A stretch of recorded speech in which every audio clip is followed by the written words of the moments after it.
Hey everyone, it's Sam, and welcome back to the 911 Nonsense podcast.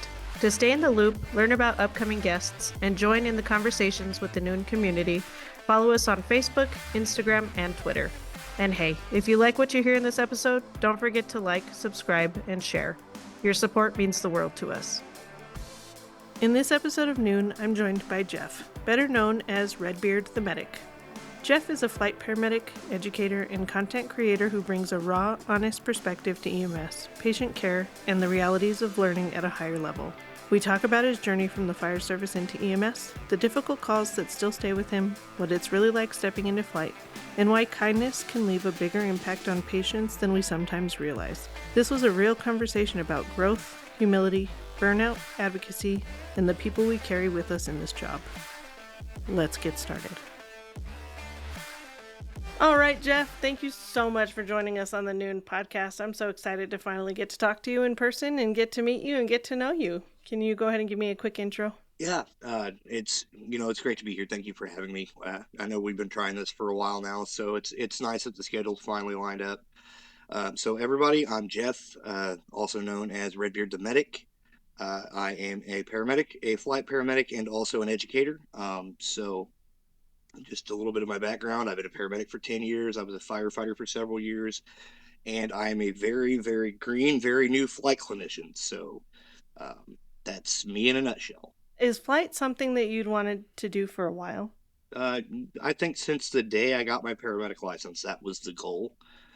Because, when you're an EMT and the flight crew pops into the back of the ambulance and like they know all of the things and you get to do all of the things, you're like, I want to be like that guy. And so it was an aspiration of mine, and I finally got there. So it took forever, but we're here now. So we're going to make the best of it. Do you feel that, like you said, it took forever? Was it a fairly easy transition that just took a long time, or was it something that was complicated for you to get through? It was complicated for me to get through, right? The old saying goes, you don't know what you don't know. And there was a lot of things that I didn't know.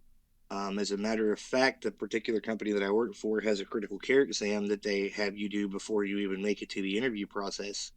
And so I failed that twice 2 years ago, which means you have to wait a whole year. So I waited the year, I took it again, I passed it, and then in my third rider, I actually got hung up on some things at SimLab too. And so it's definitely been an eye-opening experience for me because there again, you don't know what you don't know, and you go from being a ground paramedic and you think you're doing really well, right? Like people ask questions, you have answers. Like you start taking care of patients, like there's not much you can't manage. And then you shift into the flight realm and it's all critical care, right? So it's art lines and chest tubes and all of this stuff, and plus the aviation side that you have to learn. It was definitely not an easy transition, and I'm very, very lucky and very, very blessed to be in the position that I'm in. Well, I don't think it always takes luck. Or in your case, I don't think it was just luck. I think that you also probably had to study your butt off and work really hard to get into the position that you did. So congratulations on getting into that position and finally getting to do the things that you've been aspiring to do for so long. Is EMS something that you've always wanted to be in? No, absolutely not. So as a matter of fact, EMS, when I started out, was the last thing that I wanted to do. That's funny. Yeah, so I started off as a firefighter on the volunteer side, and then I would go full-time a few years later. So this was 20 years ago. Like I literally started at the fire department right after I graduated from high school on the volley side. And so I was like, this is cool. This is what I want to do for like ever. And then I go full-time, and it's like, this is what I want to do for like ever. And then, you run the EMS calls and you're like, man, this sucks. Like, why am I even here? Like, I don't know anything. I'm just a first responder. I'm at that point, that was before, I had been in it for a while, and then got my EMT license and ended up starting on the ambulance about 10 years after I became a firefighter. And after that, I was hooked. Like it's so much different because you actually get to connect with people, and I think that that's something that I took for granted um, early on in my career, and I'm very thankful that I was shifted in that direction. So. No, it was absolutely not what I wanted to do. I absolutely hated EMS when I started. I was like, there's no way. And then, sure enough, here I am. You said that you got to connect with people more in your EMS side. Is that because you had started transporting the patients, like whereas a volunteer firefighter, maybe you weren't transporting, you were just packaging? Absolutely. Like, there's no, and I don't, I'm sure it's not the same for everybody, but for me, it was one of those things where there was no investment in the ongoing nature of the patient's care, right? Because after you handed them off to EMS, that was it. You were done. You went back to the firehouse and you went to bed. Like that was the thing. 30 minutes tops. And then you go to work at a rural ambulance service and you're with these patients for 45 minutes to an hour consistently. And so what you don't see after, on the fireside after your part of the call is over is, sometimes you have to keep the patient calm and you talk to them, right? You try to make them as comfortable as they can be in the situation that you have them in. And so you get to know them. You learn about especially the old folks, right? I love the elderly because man, they've got some stories. They have seen things. And you really get to hear about their family and you get to see the human behind the patient. And at that point they're not just a patient. They're, basically they're a built-in friend at that point because you're trying to get them through this whole thing. And so I think that's the connection that a lot of people don't get to see. Especially in rural EMS, when you have long transports, like 45 minutes to an hour or even longer if you're doing a long distance, I could see that. I could also see how that could be hard, though, especially if you have like critical patients, right? Or patients that are like peri arrest patients, patients that are talking to you and then code, right? Or you're getting a long term, like, this is just a sick person and there's not a lot I can do. I could see how that could be uh, complicated and confusing emotionally as well. It is absolutely, and that's absolutely the truth. And you get a lot of those patients too, be it in interfacility transport that you pick up at the hospital that something went wrong, or they just tanked, and there was nothing that the hospital could do to turn them around. And so now you have to get them someplace with a higher level of care, and inevitably on the ground, like the weather's bad and nobody's flying, and so then it's on you, and it requires a level of emotional stability that I think it's emotionally draining because there again you're invested in this patient's care for an hour and 45 minutes to an hour, and if you have a bad outcome it really weighs on you because it's like, is there anything that I could have done differently? And you question yourself, which you should, but I think you question yourself more so on a long transport like that with a lot going on. Have you ever dealt with a situation where somebody's talking to you and then codes? Oh yeah, twice in the same day. uh, Twice in the same? That's a rough day, my friend. Yes, yes. Yeah. So the first one was a guy that was complaining of chest pain, and this was in the morning, probably about 11 o'clock in the morning. It was a nice day.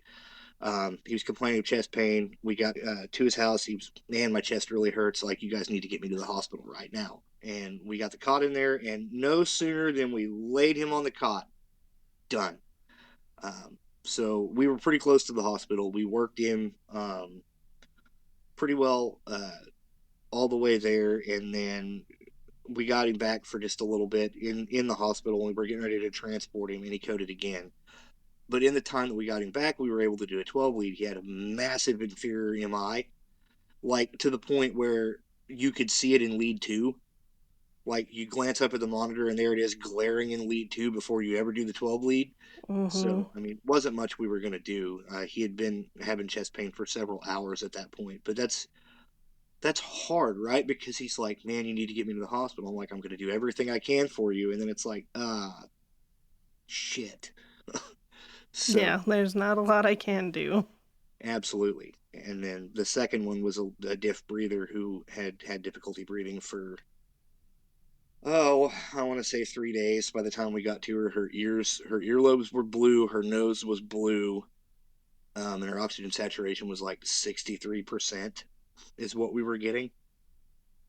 And it was one of those deals where she was talking to me, and then some things happened, and I carry her with me on every intubation that I do, because there again, you don't know what you don't know.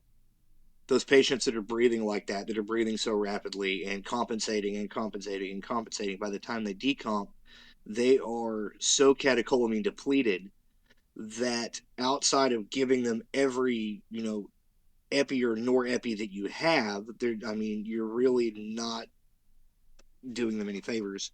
She couldn't tolerate BiPAP, and we went to intubate her, and as soon as we paralyzed, she coded. So that was hard for me. That one almost cost me my entire career because I was about just ready to walk away. Why do you think that? Because it's one of those, like, I feel like that in spite of my best efforts, I contributed to a negative outcome. And, you know, even the doctor, once we got to the hospital, was like, there wasn't anything that you were going to be able to do. Like, she had been at this for too long. You just happened to be there at the right time for the wrong thing to happen. And so he said that it didn't matter whether he did it or whether I did it. That was what was going to happen. And I was like, well, I appreciate that, Doc, but man, that's a hard thing to come to terms with, especially given the previous events of the day. So she's always in the back of my mind, even to this day. Like everybody talks about the ghosts that you carry. Well, that one's mine. Do you feel like there's anything that you could have changed? No, not really. I think that we gave her the best chance at a good outcome that she could have had. And it still bothers you like that because she passed or because you had a connection before she passed, or why do you think you feel so vested in this specific call? Just because of the way that it went down. Like I tried everything, and we tell students all the time, right? There are some patients that you're going to throw everything at, and they're just going to die. Like it's just something that's going to happen. Um, but for me, like so, I'll tell you what gets me. Sometimes my standards for myself are so high that even I can't meet them because I'm human, right? Like there's only so much cognitively and clinically that you can do. But at the same time, like you're used to having good outcomes, so that one bad outcome like just totally screws up your psyche, and that's what it did for me that day. So Yeah, I'm sorry you went through that, friend. That sounds rough. That's always a hard, especially when they're talking to you and then they code. Like that's so hard. We even when you're like, whether you are 10 miles away, 5 miles away, or at the door of the hospital, when they go from talking to code, like I do think that makes a significant difference in how we respond to it, right? Whether you're expecting it or not. I think it changes a lot of the emotional aspect of that patient call. absolutely, and that also, to my point, that led to me training even more, and more for like, and like I'll use that scenario, like you have this patient, what do you do? And the students are mind blown whenever you tell them, like, you've done all that, and now she codes, then what? You work the code, you work the problem at hand, and you try to do as best you can once it's all said and done. And so in that way, I think that my experience has helped some of the students that I've had the pleasure of teaching, to maybe overcome some of their own issues. So And now that you're in flight and you're learning all of these new and wonderful things that I'm sure you're learning, is there anything that you would have done different in a critical care aspect for that patient? I mean, realistically, no. I wish that I would have had something other than epinephrine, as a push dose pressor, but that was all we had. It was either push dose epi or dopamine, and I no. not dopamine in that situation. Dopamine does have its place. I will give it that. But if I'd have had some push dose levo or phenylephrine, I probably would have used that instead. Um, Either way, just to probably the levo is probably what I would have went with, because she's already circling the drain, and so I kind of want to give her the best chance of survival that I can give her, and so. But I didn't, so I did the best I could with what I had to work with. We were able to get the intubation, and that was it. No, that makes sense. I'm sorry, friend. That's a rough day. Did you go home early? Nope, Were you on a 12 or a 24? 24. Why did you decide to stay? Because if I came home, then first of all, I'm not there for the next patient that needs me. And second, I'm just going to stay at home and I'm going to dwell on this, right? And I'm going to be in worse mental shape by sitting at home and thinking about it than I would be if I was busying myself with other patients, right? Um, that's my mentality, that's not a healthy mentality. So, for the listeners, like that's not a healthy mentality to have. Like, don't be like me. That's just the way my mind works, and that's the generation that I came up in. You adapted, you overcame, and right, wrong, or indifferent, you kept going. But for me, it's always better when I can busy myself and try to make somebody else's day better. Sure. That was my thought process. Yeah, and you got to do what's best for you. Like, you know yourself better than anybody else does. And I would hope that if you were feeling that you needed to go home, that you had the opportunity to go home if you needed to. I think I probably would have, but it wasn't something that came up just because like this particular service only staffs 2 ALS trucks for 837 square miles of territory. It's a very rural area and not a lot of overhead financially, and so you do the best you can with what you have. I'm sure, I guarantee you, if I would have called my boss and been like, "Hey, I need to go home," he would have been like, "Okay." But instead, they just asked if I was okay, and I was like, "Yeah, I'm good. Let's go." It boggles my mind how many services or like how many cities and counties still rely on volunteer services. Yeah, and we do that too. We actually have a whole around here on the ground. We have a whole first responder corps that will respond out in the county and render assistance when needed because the county is so vast and so large that and all the ambulances are in a centralized location, and so sometimes you're looking at a 25 to 30-minute response time, and that's just because there's nothing out here. It's all farming community, and the first responders that we have out here are fantastic. I would put them up against any because they are always helpful and they are always willing to respond, day or night. And most of them actually have jobs that will allow them to respond from there. So in that way, I mean, it's kind of an archaic system, but it works out here. So they're invaluable, but I think that it's going to take a lot for that to ever change, and it's going to take the government to start recognizing EMS as an essential service, and they don't. That is like the the main thing, right? Is we need to be considered essential, not just for like the city metro areas, but like everywhere, right? We need to be able to get everywhere and help the communities of all parts of the cities and the states that we live in, not just in the most densely populated.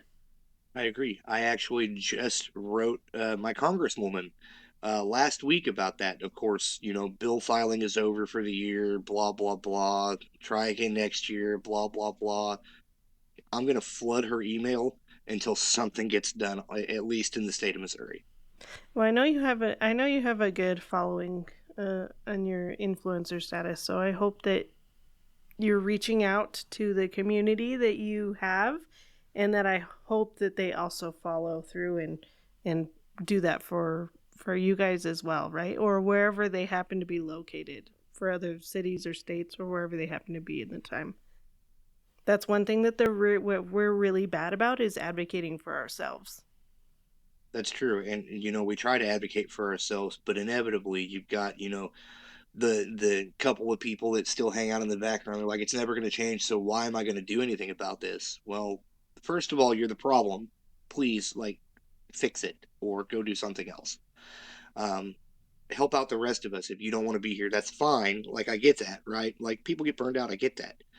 But at the same time, there are some of us that still view this as a career and still actually care about what goes on out here. And so we're trying to do the best we can. But whenever we got a couple of naysayers over there, people hear that. People hear that negativity and they're like, well, why would I want to help you when you've got people like that? That's a problem for me. I do need to do better about putting it out in my community, though. I'm going to have to start doing that. Not me calling you out or anything. So we talked a little bit about some of the like poor outcomes that you might have when you're doing long transports, but have you had any actually positive outcomes through some of the longer transports that you've had? Clinically, maybe not as many. Those are few and far between. Um, Emotionally, though, like for example, one of the long transports are really, really good for, an opportunity to talk with people. So, like, anybody that knows me will tell you that I have a heart for the addict, right? And there's a lot of that we see. Like, we see those probably more than we see any other type of patient these days.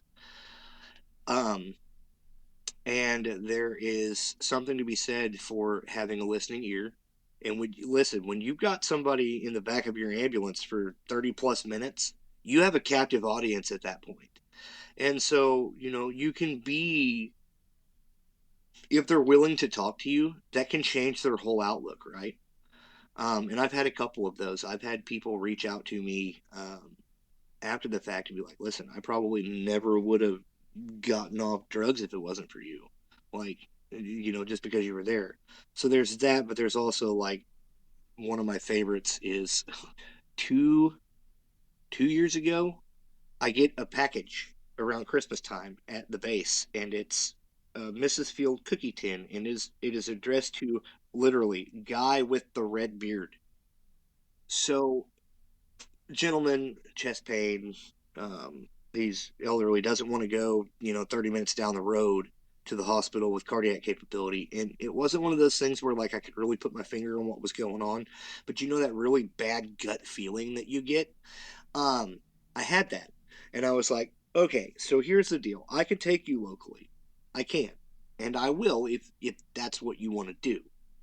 However, I think that we should probably go the hour down the road with the cardiac cath lab. I can't say for sure that you're having a heart attack, but if it walks like a duck and it quacks like a duck, it's probably a duck. Well, sure enough, he agreed. He finally agreed. And clinically, I mean, I gave him some fluids, and I think that was really about it, and some aspirin. I think um, his pressure was pretty low, so we didn't go with nitro or anything like that. But it was one of those things where, like, he gets to the facility, and they take him to the cath lab, and I get in this note addressed to guy with the red beard that they put like 4 stents in that day. Wow. And so, yeah, so that's probably one of my favorites. And I've got several favorites, but that's probably in my top two. Um, and it was just because I chose to go, like, I chose to like beg this guy, like, come on, man, let me take you the extra hour away. And I mean, it could have been totally different. So if that's in your top two, what's the other one? Oh, okay. So this, and I love this one too. And you'll see me post about this every Christmas. There is and I don't, it's in a box packed away with the rest of my Christmas ornaments. So this is in the summertime. There's an accident, and it's a young lady that is thrown from the bed of a pickup. Just a bunch of, and I'm the second ambulance on scene. There are two that end up going with flight because one had an open book pelvic fracture and one had bilateral femurs. Um, and so I just happened to get the third patient, which was this young lady. She was, I think, 17 at the time, 16 or 17. And I mean, she was hanging out with these guys, and they were riding in the back of a pickup truck, and they were on a road that is really narrow, and a dump truck came down the other side. and they didn't have enough room to get away from it, and so they ended up going off of the embankment. It threw her out and threw both of them out, and they had pretty significant visual injuries, right? And this young lady was only complaining of a little bit of pain and from those abrasions, and she said she couldn't really remember much. Turns out she ended up developing a seizure disorder later on. But I mean, pretty straightforward call, right? She was scared to death. And I went to put an IV in, and she's like, "Is it going to hurt?" And I'm like, "Well, it's not going to feel good, but in the grand scheme of things, it's probably the least of your pain right now." And then she asked me the question that, people ask, and it's one of those things where it's like, yeah, I really should be charting, but she asked, "Would you hold my hand?" Mm-hmm. And so I held her hand and I talked to her. And we get her to the hospital, and that's that. I don't think another thing of it. It's just another patient on another day. Um, 30-minute transport. So, she told me that she was going to be a nurse, and all of that. That was her career path.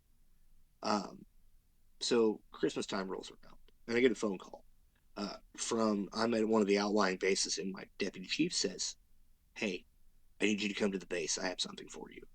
Like, come to headquarters." I'm like, "Oh boy, I don't know if like, what's he have for me? Like, you got to ride up? Did I like, Yeah, I got something for you. Do you like surprises?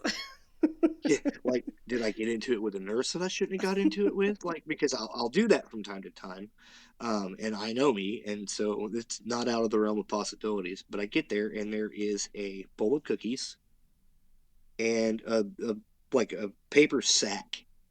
Um, of course, Deputy Chief decided he was going to help himself to a couple of the cookies. He's like, "These are really good." As one Um, does. so, yeah. So, Mike, if you're listening to this, I remember that. Pepperidge Farm remembers that too, buddy. Pepperidge Farm. But in the bag is this card with her phone number, and she says basically, "Hey, thank you for being there and keeping me calm. I really appreciate you. I'm gonna go to paramedic school now." Oh, And uh, man, I get emotional talking about this one because it's one of the coolest things that's ever happened to me, and this is why it's my number one. In this bag is something that probably wouldn't mean much to anybody else, right? But it's a die-cast ambulance with a clothespin hot glued to it. oh, Yeah. And in the card it says, "Hey, I know it's not much, but Mom and I made you some cookies, and this little ambulance. I hope that it means something to you." And that goes on my tree every year, and I've never forgotten it. I still check on her every year. why do you think that you get emotional over that one? Just because she had the afterthought to think of you afterwards? Yeah, absolutely. I think that a lot of times in EMS we feel like an afterthought, right? I know I have several times over the course of my career. It's like, you go into all these ERs and the doctors are like, I don't know how to put it. Like they're really off putting, and the nursing staff is just like, "Yeah, okay, go stand in the corner." Like they don't even listen to your report. And it's like, why do I even do this then? If I'm like not valued in that way, like, and that question comes up a lot. Like, why do I keep subjecting myself to this?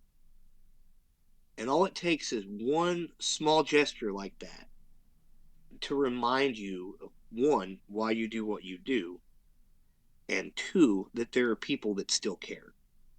And that's a lot.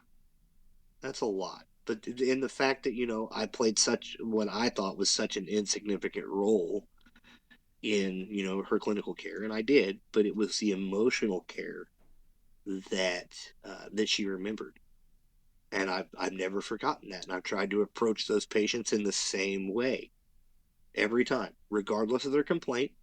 If you stub your toe and you call me at 3 o'clock in the morning, your problem is the only problem in the world. That's it. That was very nice of them to reach out and send you those cookies, and it was very nice of your boss to eat one. Absolutely. I hope you shared with everybody though. I did. Oh, okay. That's awesome. So what started Redbeard the Medic? It was a complete accident, much like my EMS career. So If you look, probably my most successful video is very simple. It's of me sitting in an ambulance talking about everything that is wrong in EMS. And it's a call out. It is 100% a call out to people with lousy attitudes, people who don't care about the job. They keep showing up every day. They treat nursing staff like crap. They treat doctors like crap. Like, I don't care how they treat me. Like, yeah, it frustrates me, but I try my level best not to lose my cool. And so it was a call out, right? So it's like, we want better pay, we want to be recognized more, but at the same time, we're out here doing these things. We're treating people like crap. You show up with your boots, your pants tucked into your boots, or your shirt looks like crap. People notice that, and that it drives me insane. Or you don't show up in uniform at all. Yes, I have seen that too. I've seen people show up in pajama pants, which, if you're a volunteer agency and That's you just got out insane. of bed, I get that. Like, I get it. But at the same time, if you're a professional entity, take some pride in your appearance, take some pride in your actions and the way you treat people. At least throw your bunker gear on. you Yeah, know? exactly. And so I posted that video and it went nuts. And so I posted another one, and it was, simply of me cleaning up the back of the ambulance in the morning before shift change. And, because used to the thought was EMTB meant empty my trash, you know what. Yeah. And it's not like that anymore. Like, we're a team. And so I tried to promote that, and that went nuts too. Like, of course you had people that disagreed, because why not, right? It's There's always going to be people that disagree, yeah. the public court of opinion. It's never lost, right?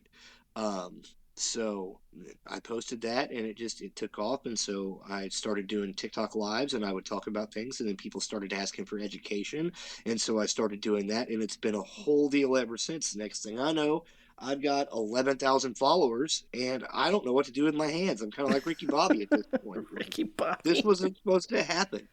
You, are you still in your dirty pee pants? Yes, yes. Oh my goodness. And it's just been nuts. And then you run into people at the hospital, right? And they're like, "Are you on TikTok?" No. Nope, not me. Redbeard, right? Redbeard, right? And I'm all, "Nope." It's super cool though. It really is. It really is. It's cool to have seen the effort that, is put in, rewarded in that way, right? Like, with people actually caring about what you have to say. Accident or not, it's still probably one of the coolest things I've done. That should be, right? You should be super proud of that. Do you think that that had any effect?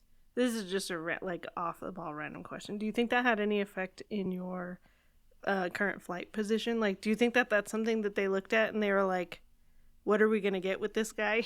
If anything, they were probably more leery of it, especially the guys at my base, right? Because, like, it does attract sometimes unnecessary attention, and I can see that. Um, at the same time, there are plenty of people within the company that know who I am.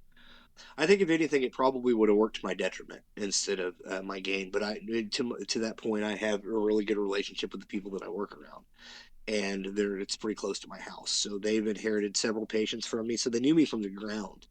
Like, to the point where Oh one of the yeah. nurses that I work with consistently would pop in the back of the ambulance and be like, "Oh, it's you again." We're like, "Hey, it's you again. Your patient's intubated, by the way."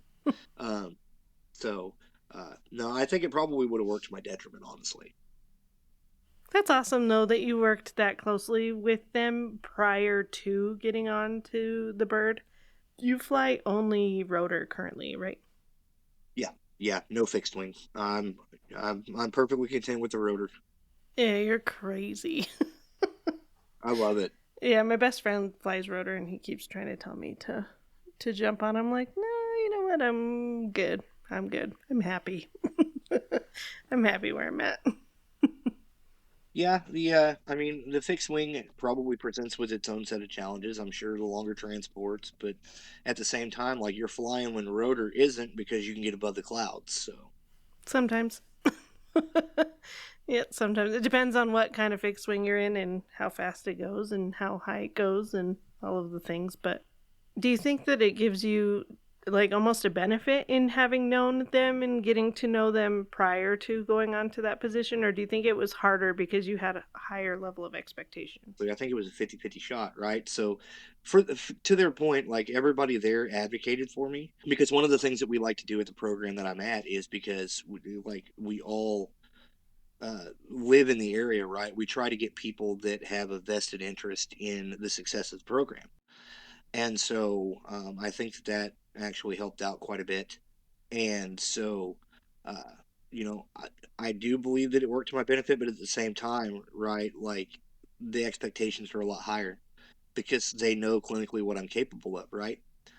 And so, it's just one of those things where naturally I want to be good at what I do. And knowing these guys, like, all of them are tenured clinicians and they are all very, very good at what they do. And so, the imposter syndrome, I think, is probably the hardest thing that I've ever had to deal with. And that's just because I respect them all so much as clinicians. So, And is that something that you're still currently fighting with? Is imposter syndrome? yes and no, depends on the day. Um, I feel like I got the workflow down, but now I've got to, get the rest of it down. Like, because there are things like the other day we had a patient with an art line, and I'm still super new to that. Like, actually, like transducing one, and like, I feel like I spend more time getting in the way than I do helping, and so that's an issue for me because I'm not used to that. I'm used to being the guy with the answers, and now I'm not. So. Um, but it's given me the motivation to try harder to learn the things that I need to learn. Do they allow you guys to go and do ICU rotations? I feel like you would get a really good grasp on transducers and art lines if you actually go and do a rotation with ICU. Not generally, no. We do sim lab, and they do a lot of clinical education with that. And I'm sure that if I tried, I could probably get in somewhere. But it's just not something that historically that we do. So at least not that I know of. There's always room to grow and room to change, right? Absolutely. Yeah, transducers are fun. Art lines are fun in general. I think you either use them a lot or you don't use them a lot, right? And it depends on the facility that you're coming from too, because they might not have providers that can drop central lines or art lines or anything like that. So the level of care that you get coming out of those kinds of facilities can vary from transporting a critical patient on multiple drips with multiple, items that they need to take care of them versus somebody who's had nothing done and now you're having to start like from the very beginning treating these patients. I know you're rural. Do a lot of your local areas have any like critical care capability or advanced, even like ALS type stuff? So the ambulance service that I work at is an ALS service. They are fully staffed with paramedics. But outside of that, like we have a critical access hospital that is, I want to say, probably 20 minutes up the road. And then the local facility is a very rural hospital. They do have some specialties, but like general surgery and ENT, they have that. And they're working on getting a stroke designation. There are two I want to say level like two stroke centers that are pretty close by, but nothing comprehensive. Comprehensive is quite a ways away. So, do you guys often fly out of the local area, like taking patients up farther away? And how long of a flight is that generally? So our average patient leg is generally 25 to 30 minutes. That's not too bad. No. If we're going a little bit further north, it can be an hour, and then sometimes we go out to the east, and that's basically an 8 hour round trip with a couple of fuel stops. So Ugh. yeah, it's a unique position to be in, right? Because like you see other flights that are flight agencies that are like their flights are like 5 minutes, Yeah. and yeah, it's different out here. But man, I wouldn't change it for the world. I wouldn't change where I'm at for anything. I think the rural is more fun. I think if you get the opportunity to have a little more playtime, it really buffers out your skills, right? Gives you more opportunity to learn and understand how medication interactions work, as well as treatment modalities, right? So the things that you're getting to do, you actually get to see whether or not it's working for a patient. Oh, absolutely, absolutely. It's one of those things where, and I always tell people this, like if you're going to work at a rural agency, be prepared to advance your skills constantly because you're going to need those. Um, because it's different when you are, 5 minutes away from a facility, right? There's a lot of things that maybe you don't need to do. But when you're working in a rural setting, when your average transport time is 45 minutes to an hour one way, and that's with a patient on board, um, like that skill set better be on point because when you let that go or when you start getting complacent, that's when bad things start happening. And the universe has a way of knowing, especially if you're already having a bad day. And everybody has those, right? Like we all have a bad day where sometimes I feel like a moron because I'm like, I don't know what I'm looking at here. And then I have to, and to that point, having a mentor helps. You have people that are like super experienced in your agency. Like there's nothing that says you can't call them up and be like, hey, I need to pick your brain like yesterday. Um, and so it's definitely I like the rural side because it forces my hand. It forces me to consistently get better, and I don't have opportunities to become complacent. So. I agree. I like that side better as well. Um, what piece of advice would you give to somebody who's coming in or who's wanting to get into flight? Be prepared for the influx of information coming into it. Don't listen to the people that say it's just the same job on a different ambulance because it is not. It is totally different. There is a way you do things that you don't necessarily think about. Ask questions. Ask your flight crews whenever they come and do PR, and they will. Um, Ask them about the job. Ask them, what they see because that information is invaluable. If you're planning on getting into this, like I said, be prepared for an influx of information. It's like trying to drink water from a fire hose because there's so much that comes at you all at once. But the most important piece of advice I think that I could give somebody that is wanting to get into flight, if that is your goal, don't let anything stop you.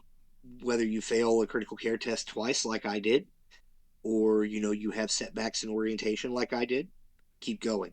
Perseverance is the way to go. It may not happen right now, but if you stick with it, it will. It's crazy to think that just a year ago I was trying to get my foot in the door, and now I get to go hang out on a helicopter all the time. So That's awesome. And great advice, Jeff. I appreciate that so much. And I want to give you the opportunity to now talk about anything that you feel that we didn't talk about. If you'd like to shout anybody out or if you'd like to talk more about your company, I'll give that to you now. if you aren't following me, you probably should be. Redbeard the Medic. I'm on TikTok, Instagram, YouTube. I have a Facebook too. I don't really do much with like the YouTube yet. I'm working on that. No, in all seriousness, though, I think that the main thing that I would like to say, and it has nothing to do with Redbeard the Medic, it has nothing to do with anything other than uh, some advice that I will give you. If you are listening to this and you're new in the field, stick with it. Glean information from the people that you can glean information from, but vet everything. Whether I'm telling you that or somebody like an instructor is telling you that, vet the information. Because there are a lot of people that will try and give you good information that they believe is good information that probably isn't. And if you don't have a good vetting process mentally, you'll never know it. The most important thing about it all, though, please, please, please be kind to everybody you meet. I don't care if it's your fourth time running on the overdose patient in that week. You give him Narcan 4 times, give it to him a fifth time. Treat everybody that you meet like they matter because they do. Maybe not to you, maybe not to anybody around you, but to somebody, that's a mother, a father, a brother, a sister, and they're having the worst day of their life. You have the ability to make a positive impact simply by being kind. They may not remember what you do for them clinically, but they're going to remember how you treated them. I recently actually posted about this, and a gentleman said that he didn't want to be remembered. I was like, well, you may not want to be remembered, but you're going to be. Might as well be for something good. So that's my whole thing, right? Just be kind to people. You never know what people are going through. You never know if the person that's having a bad day medically was also having a bad day mentally, and maybe you're the thing that brings pulls them off the ledge. I can tell you that because I've been that guy. So that's really all I want to say is just be kind to people. Be an advocate for the profession. Be an advocate for yourself. It's worth it. The job is worth it. The time you put in is worth it. The education's worth it, as long as you have the right perspective. Agreed. And great advice, Jeff. I appreciate that so much. Thank you so much for coming on to the 911 Nonsense podcast, Jeff, and I hope you have a fantastic day. Hey, thank you for having me. I absolutely enjoyed it. I am cool to talk about EMS anytime, anywhere. I know you are, man. Thank you so much. We'll talk soon. Absolutely. Bye. Bye. Thanks for tuning in. If you're enjoying the show and want to show your support, be sure to check out the Noon merch store on Bonfire. Find the link in the description below. Also, if you have any guest suggestions or if you're interested in being a guest on Noon yourself, visit the website at www.samspursuit.com to get in touch.